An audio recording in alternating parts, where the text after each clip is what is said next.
Check, check. All right. Okay, so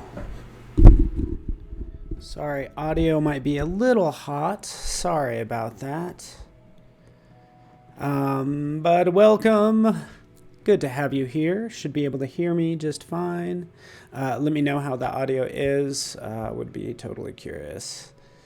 And yeah, welcome everybody. Ambreen, Alexander, Prudhivi, Danielle, Kushal, Robin, Gabor. Yeah, good.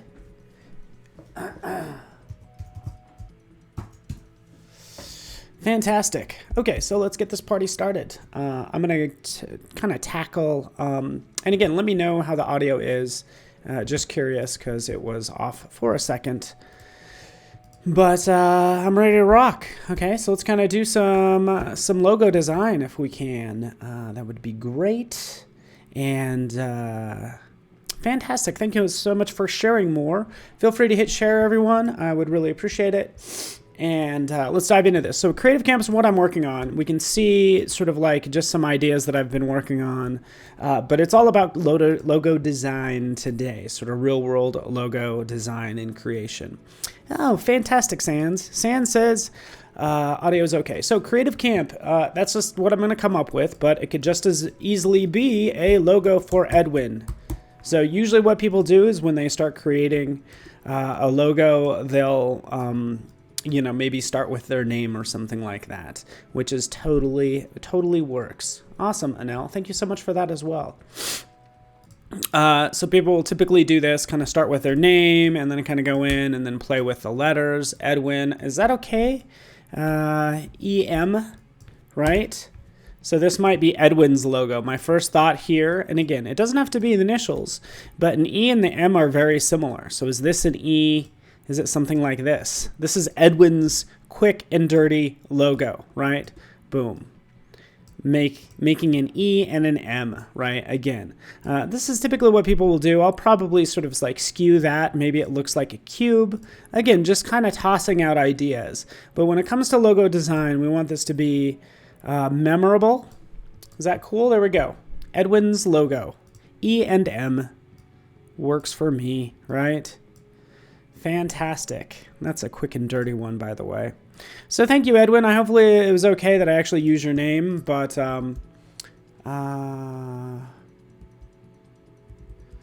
fantastic. Okay, so there's that. There's Edwin's quick and dirty logo. Looks actually pretty good for only spending 2 minutes on it. That doesn't mean I charge for only 1 hour's worth of work because it took me 25 years to get to this point, right? But here's the logo for Edwin. So let's move on. Let's move on to kind of what I'm working on as well. There we go. That works fine. Done. Hi from Mexico, Andrea. Good to have you here. So Edwin's logo, there you go, free of charge. Enjoy that. I'm working on Creative Camp though. So this is just kind of the idea. Creative Camp. Going to be a fun camp, and usually what you do is you have a meeting with the client saying, okay, well, what is Creative Camp? It's going to be a fun time where we're going to be, out in the woods, right? In the woods as I make a tree, right? And we're going to create zoop, zoop, zoop. There we are. While out in nature. That's what Creative Camp is, right? You can already see me start drawing and kind of doodling just for fun. Okay. But typically I'll take that. I'll say, hey, what's a hot style for today when it comes to any, sort of cool designer conference, right? I might do some searches out there and take a look. But in general, fantastic. I would take this, and actually what I'm thinking about is using fonts, okay? So I have Creative Camp, and typically I'll duplicate this a couple times. I'll open up maybe my Properties panel over here, right? So Properties panel gives me most of the properties that I need for what is selected. So in this case, I would come in here and start to maybe pick a font. And actually, I could use the top options bar. It doesn't matter, but in general, what I want to show you, and it might be easier to see here, is take a look at the classifications for all these fonts out there in the world. Not only on my desktop, but in the world at large. Adobe fonts is what I'm talking about. Because right in here, I can say, hey, you know what? Show me all the script fonts. Boop. Because I want to have a fun, playful look to this. So I'll sort by script fonts, and then I can just kind of roll through these and potentially pick one that I like. What about this beloved script? Oh, I'm kind of into this beloved script. Hey, guess what? Let's just kind of save this for later, right? I'll go ahead and check that favorites button right there. And again, I might consider using that later. And this is typically how people will work, right? As you create, and tell me if I'm wrong, or maybe if you do things differently. A logo isn't picking a font, by the way, is what I usually like to say. But this is kind of where we want to start. And oftentimes, if I had more time, I'd actually start with a sketch pad, sketching out things. But I did want to show you the ability to go through and sort through fonts, not only by script fonts, but by the weight. So if I wanted a thin or thick font, we can go to heavyweight script fonts and get some really fun, chunky ones in here as well. Okay. Hello, Golem from Bangladesh. Oh, sweet. Thank you. That helps out a lot. So Creative Camp, it is for Adobe, so I can talk through this whole process, but I'm going to go through and maybe grab a font that I know I actually like. Ooh, this one's fun. S. Okay, so this is something that happens. Sometimes you'll search for a font. You got to clear this out sometimes, because I'm looking for this Sakana font, and it's not showing up. It's because this stuff is turned on, so clear that out. Again, common mistake people make. Clear that out, and oh, there's the logo that I want. Selecting right there, Creative Camp. Okay, by the way, let me show you something else. When it comes to looking for fonts, I can find fonts, script fonts, and I can go to find more. So do you know, Ryan probably knows this. And Ryan, how much is this program? I think you could get Illustrator for like 20 bucks a month. I don't know, just depends on what part of the country you're at. I know you can get Creative Cloud if you're a new user for like 50 or whatever. Take a look. Sorry, I don't know offhand. But I can go to find more. So if I don't like any of these fonts on my desktop, I can go to find more and find fonts that are out there that are part of Adobe fonts. So these are fonts that are not on my desktop. They're out there. I'm searching the 14,000 fonts on Adobe Fonts, right? And that's what I'm doing. I'm rolling over all these fonts that aren't even on my desktop yet, which just kind of blows my mind.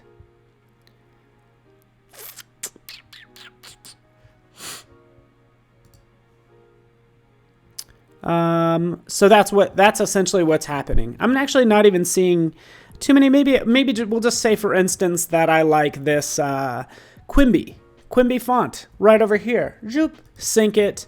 It's activating that font in Quimby, and usually what I'll do is I'll favorite it as well.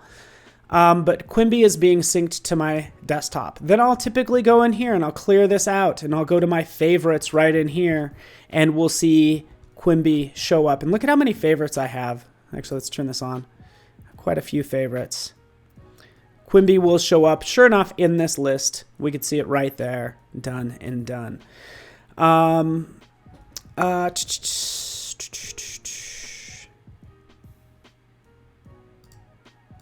Yeah.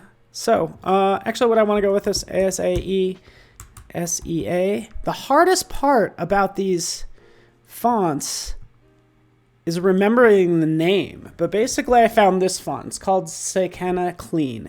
This is the one I want to go with right here. So take this font, move this stuff down, maybe get this in a nice layout, right? Taking this, maybe splitting it up. One word per line, just like that, right, is how I can work this out. Taking that, and this is typically how I'll work. I'll start duplicating, and I'll start angling these different ways to see what works, sort of adjusting it so it slides upward like that.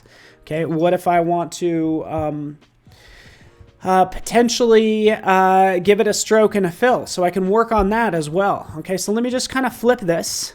This is what happens. By the way, my favorite serif font.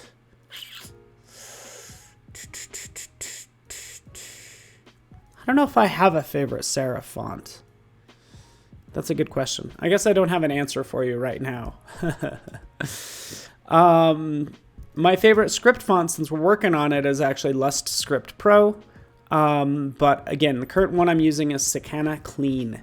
So this is what happens. Watch, I'll actually go ahead and I'll pick a color. So we have this filled, let's just say this is filled with red, okay? And then we can increase this stroke. This is what happens with these particular script fonts. Like, it doesn't actually go together too well, right? So you would think Fatima says Pathfinder and Union, like group them together, use Pathfinder. But the problem with Pathfinder is I have to break it apart and it would no longer be a font. So I'm going to do you one better, Fatima, if you don't mind. I'm going to come in here and I'm going to open up the appearance panel. Here's my appearance panel. Right in here, what I can do is I can add a new fill. So I'm going to add this new fill. And this new fill is going to be, you know, whatever, orange, doesn't matter, right? But look what happens. We add a new fill that's going to be on top of the current fill and stroke, and it does the obvious. The great thing is I can always change this. So let's move this back. This is actually a live font, right? Creating camp, you get it. So again, I encourage you to use the appearance panel. The appearance panel will allow you to stack as many fills and strokes on top of it as you want. All right, let me jump over here. So yeah, exactly. So by the way, Esther, if you think Pathfinder's hard to use, I want to make sure I'm answering these questions. But let's kind of set up that case, right? So right over here. Let's take this word and this one. Zoop, zoop. Taking these two. So this is what was suggested. Taking this, right? Creating outlines. Right? Let's remove this. Oh, why can't, oh, there we go. Whew. There we go. Okay, so right in here, they said use Pathfinder. Right? Pathfinder might be difficult to use. You could always use right over here, if we take a look. We have, wait for it, here we go, Shape Builder tool. You might consider using this because maybe I want to join some letters and not other letters. Let's go to Shape Builder right in here.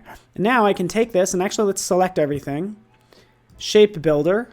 See, as I roll over, it starts to highlight these, and all I need to do is drag one to the next, and I've joined those two shapes. Okay, what about this one? Joining those two. Joining those graphics, right? So this you might find easier using the Shape Builder tool. Cool. Hello, Souza. Welcome. Anel, give me a question. What else you got? Hello from Poland and Pakistan and all over. Ghana. Fantastic. Keep it coming, right? So we have this. Looks pretty good. There's more we can do, obviously, with this text. I'd say this looks, yeah, it doesn't look bad. You know, let's crank up the, or maybe add a stroke if I want to. Appearance panel. This is what happens. I do have to make sure that this stroke is underneath that fill, right? And therefore, it'll look good and all that goodness, right? Cool, done. I can take this, I can give it more of an arch, I could bend it and warp it any way I want. Typically I'll go to Object, down to Envelope Distort, and we can make with warp or a mesh or something else. If I make it with warp, it's going to give me all these settings that you probably know of, because maybe all I need to do is do a simple arch around it, or even do a flag. So go in here, let's do flag. Right, we can see it kind of going upward. I want more control than that, so I'm going to go to Make with Mesh, and let's preview this. Let's make sure I can see this. Let's do less, 3 rows by 3 rows, And now I can come in and maybe just have this part move up a little bit. Oh, sorry about that. Couldn't click on it. Let's move that out of the way. Doing this one more time. Edit. Move this guy over. Object, envelope, distort, make with mesh, 3x3, click OK. The direct selection tool, as I click right there, I can bend that up, right? So I kind of want to bend this up so it wraps around the lower C, like what we see below, right down there. Again, just a little tweak just to make sure it fits together a little better. By the way, if that's too much, hey, I can go back in there, of course, change it back. Cool. All right. Fantastic, Mohammed. Good to have you here. Let me jump ahead. Don't know. Portugal in the house as well. Okay, so we could do some more things. We could do various things like trees, like I just made. Right over here, which was just with the simple... Right? It was just with the... what looks like the star. Okay, so we could take that star. If we click once, we could determine the number of points we want to give it. We want to give it 3 points. Boom. Our star then turns into a triangle that I went ahead and made this tree with, right? That's easy enough, right? Pretty straightforward. Another thing, if we want to kind of draw, we could draw a number of ways. We could use the shaper tool because I want to add some trees to this. Okay. Or you know what? I'm actually going to use the pencil tool. I'm going to hit N for pencil. It's going to give me this pencil. I'm going to double click on it. And I'm going to say, hey, you know what? Make this pencil really smooth. And then I can start drawing. And again, I just want this to be a little bit more loose than the tree I have next to it. Okay?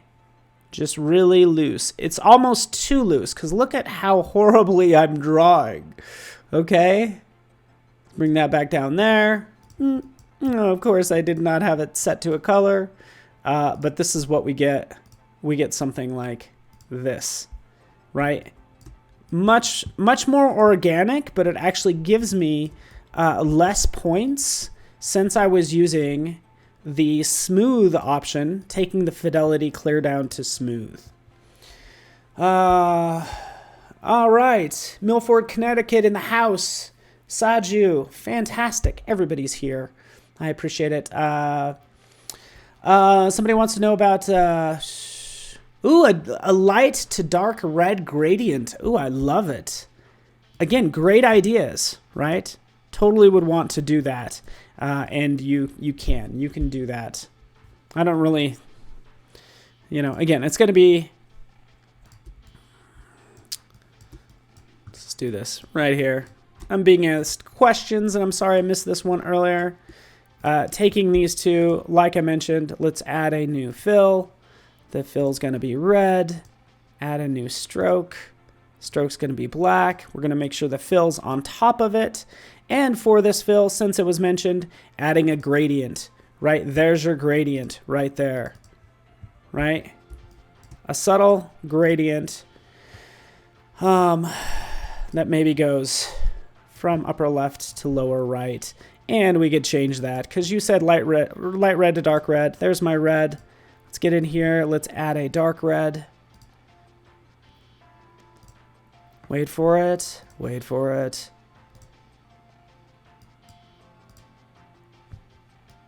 Like that. There you go. That works. Add that new swatch.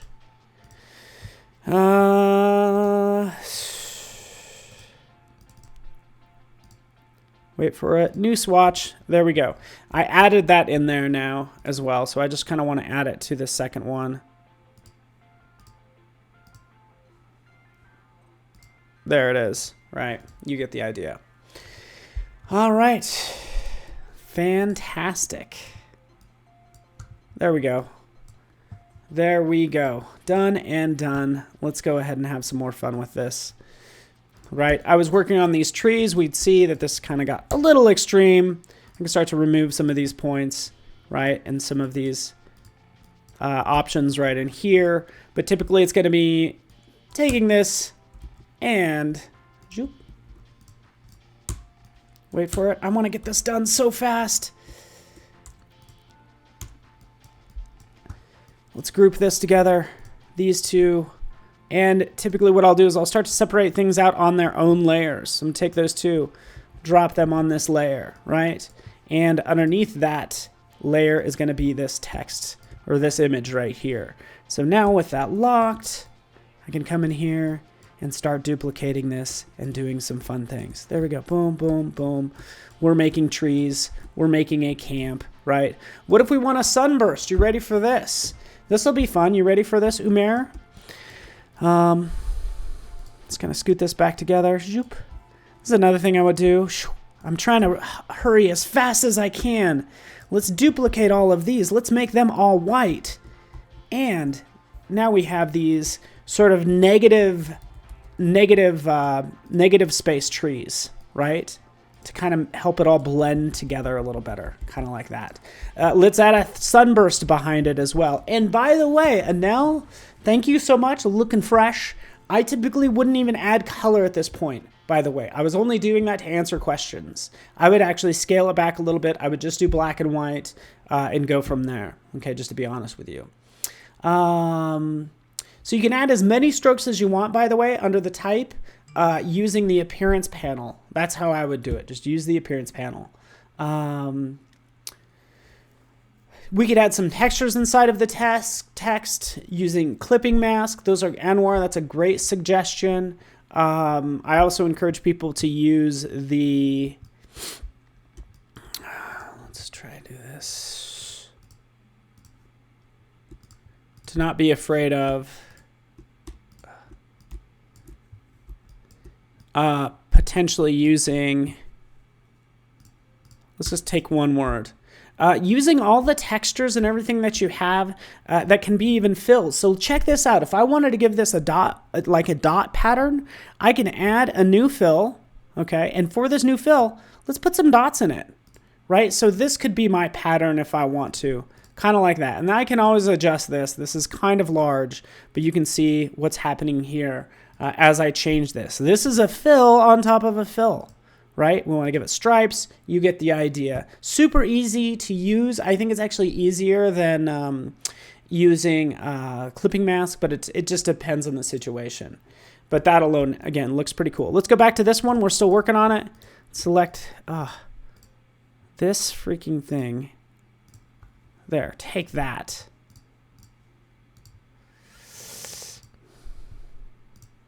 Okay. All right. Okay, let's actually add a sunburst to this. I'm going to show you another pro tip, by the way, as we're adding this. And again, I'm not crazy that there's color in here, right? I'd probably change this out. Undo, undo, selecting this. Kind of bothers me that this is... I'd probably take... Change this to white, that to black, this to white. There we go. This is what I want. Okay, there we go. Wait for it. 3, 2. Okay, let's flip these two. Outside. There we go. 1. There we go.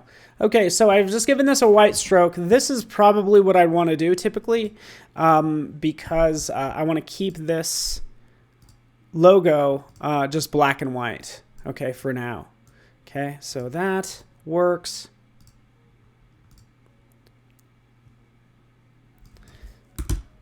There we go. Okay, so let's move on. Because I wanted to add more to this. I'm trying to do a complete logo for you in like no time, and there's a lot I still need to do. And some parts that I don't like. There we go. This looks better to me. Let's do a burst in the background. You ready for this? Shrinking this down, and then I'll get into maybe a little bit of color. We'll skew this as well. Zoop, zoop. Skewing that. We have some fun dynamic trees, right?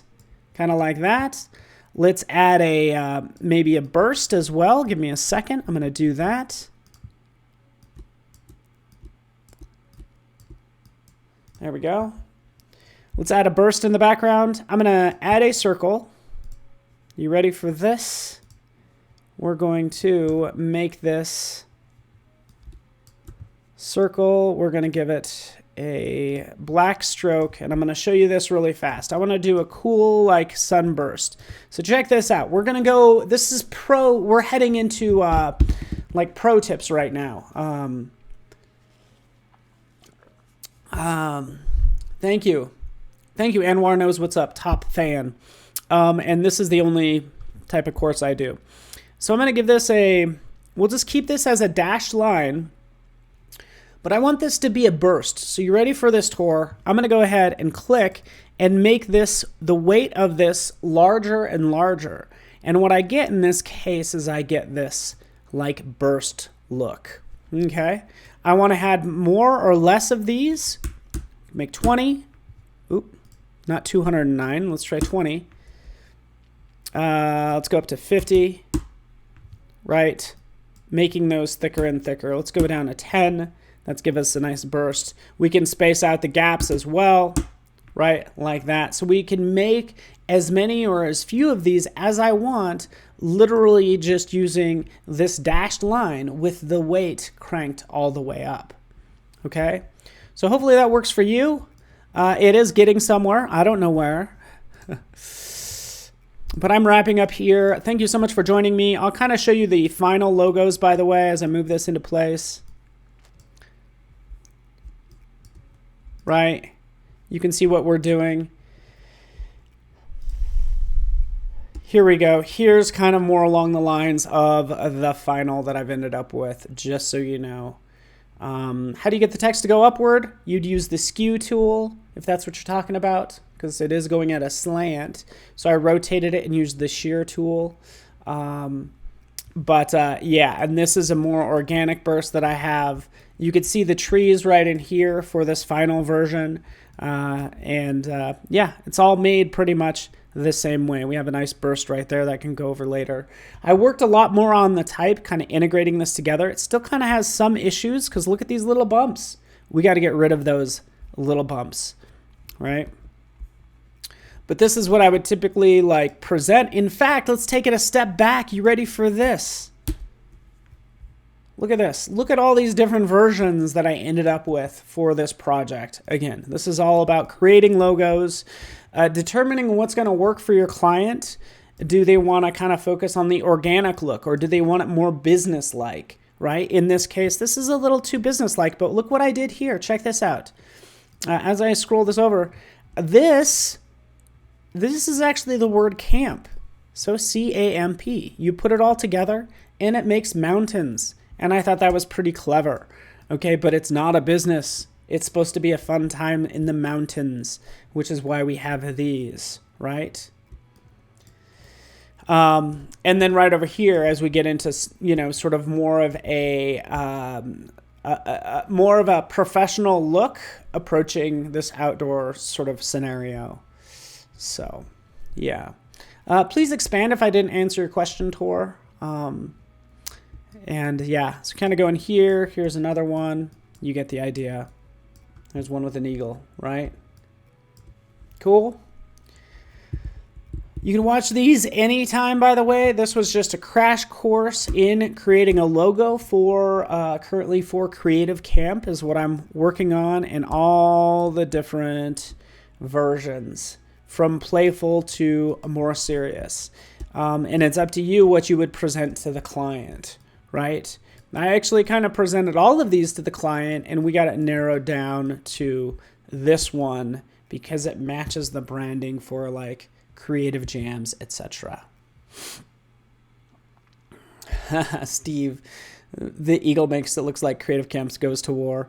By the way, then what I would do when I want to experiment with color, by the way, this is what I would do. I'd maybe start with some color, and then I'd go through here and I would use edit colors, recolor artwork. And this is the last thing I'll talk about because I've been going for 30 minutes, which is quite long. But here I can recolor artwork and just try different things. So I'll lock things down. How's this going to look if I punch up the color a lot and have more of that true like Adobe red? How does that look? Still keeps those trees you know, nice and green and everything, so this could work. But this is great for exploring colors and just trying different things. Maybe if you don't know what you want, jump in here and use edit colors and just see what happens. And you might surprise yourself, just kind of like this is doing here, okay? So yeah, this is kind of where we ended up with. Let's switch over, final versions. Since this is all about sort of logo design, you have your sort of smallish use case for this logo. You have the standard use case with the graphics, and then you get into the colored versions as well. So that's all I have for you. All right, Souza wants me to send you some font. Souza, I don't have to. Guess what? What did I show you guys at the beginning? All about using fonts, and hopefully you're a Creative Cloud member, because you have like 14,000 plus fonts available to you. In fact, right here, find more. Here's all your free fonts. Okay, so there's your free fonts for you.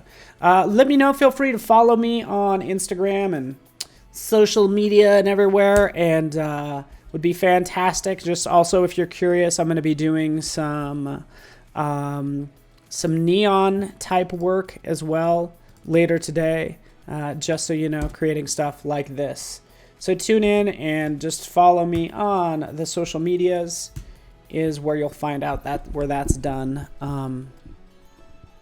How do you save one logo? Just go ahead and copy it, paste it into a new document if you want to, save it out that way. But right now I think I was just working in, you know, full color CMYK since it's being printed, and that's what I have for you. Fantastic. When will I be on Adobe Live? Actually, I'll be on Adobe Live this week on Wednesday and Thursday, just FYI. But tune in later today. Actually, just follow. That's why I pulled this up. There we are. Follow me on like Twitter and Instagram, and you'll see some of that neon stuff that I'm working on next. But thanks so much. Hopefully you guys enjoyed today. I love hanging out with you and answering your questions. It's so much to cover, and I tried to do it in a short amount of time. Thanks for all the questions. You guys have been fantastic. Thank you for all the hearts. I really appreciate you. And remember, drink lots of water, and I don't know, get a good night's sleep, huh? How about that? How about that for once? Thanks everybody for watching. Let's stay in touch. Thanks.